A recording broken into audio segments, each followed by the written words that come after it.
ভোরের আলো ফোটার আগেই চারপাশ ঢেকে যায় ঘন কুয়াশার চাদরে। ঘাসের ডগায় জমে থাকা শিশির বিন্দু জানান দেয় শীতের চিরচেনা বার্তা।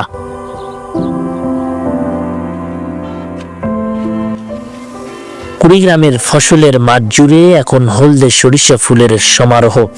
প্রকৃতির এই রূপ দেখে মুগ্ধ হওয়ার কথা থাকলেও কনকনে ঠান্ডা যেন কেড়ে নিয়েছে সেই স্বস্তি।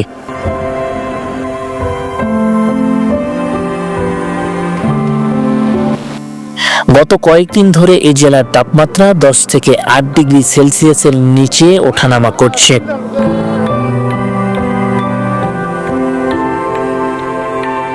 উত্তরের হিমেল হাওয়ার স্থবির হয়ে উঠছে জনজীবন। ঠান্ডা তো দেখতে এলে ঠান্ডা তো খুবই ঠান্ডা চাচ্ছে, যে শীত শীত করে বাতাস লাগতেছে, ঠান্ডা কাপড় চোপড় নাই, মানুষের অভাব বেশি, মানে কাজ কামাই নাই, তো খুবই পরিস্থিতি খারাপ, ভালো না। বেকার মানুষ বসে আছে। বেলা বাড়লেও কুয়াশার দাপটে সূর্যের দেখা মিলছে না অনেক সময়। ফলে হাড় কাঁপানো ঠান্ডায় কর্মহীন হয়ে পড়েছেন ব্রহ্মপুত্র, ধল্লা ও তিস্তা পাড়ের কয়েক লাখ মানুষ।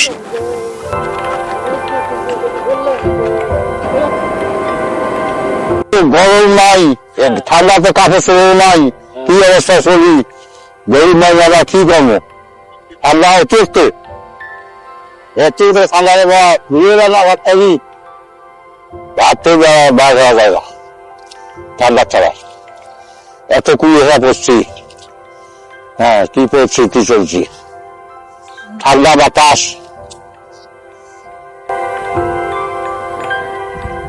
শীতের প্রকোপ সবচেয়ে বেশি প্রভাব ফেলেছে নিম্ন আয়ের মানুষের উপর।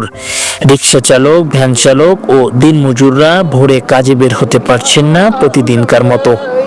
ফলে কমেছে তাদের দৈনন্দিন আয়।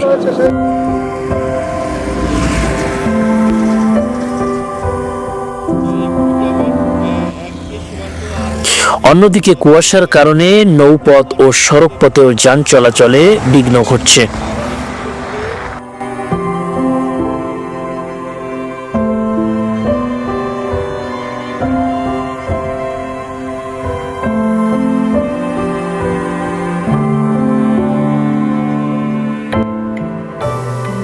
সরকারিভাবে শীতবস্ত্র বিতরণ শুরু হলেও দুর্গম চরাঞ্চলের বাসিন্দাদের অভিযোগ তা চাহিদার তুলনায় খুবই সামান্য।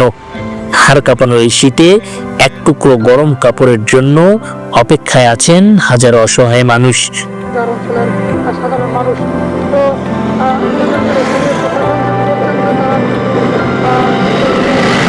মানুষের জন্য এই সৌন্দর্য এখন এক চরম পরীক্ষার নাম। প্রশ্ন এখন একটাই, সত্য প্রবাহের এই দাপট কতদিন চলবে? আর হাড় কাঁপানো শীত থেকে রক্ষা পেতে বিত্তবানদের মানবিক হাত কি সময় মতো প্রসারিত হবে এই জনপদের দিকে, নাকি দ্রুতই মিলবে কোনো প্রতিকার? সেই প্রশ্নই এখন বড় হয়ে দাঁড়িয়েছে।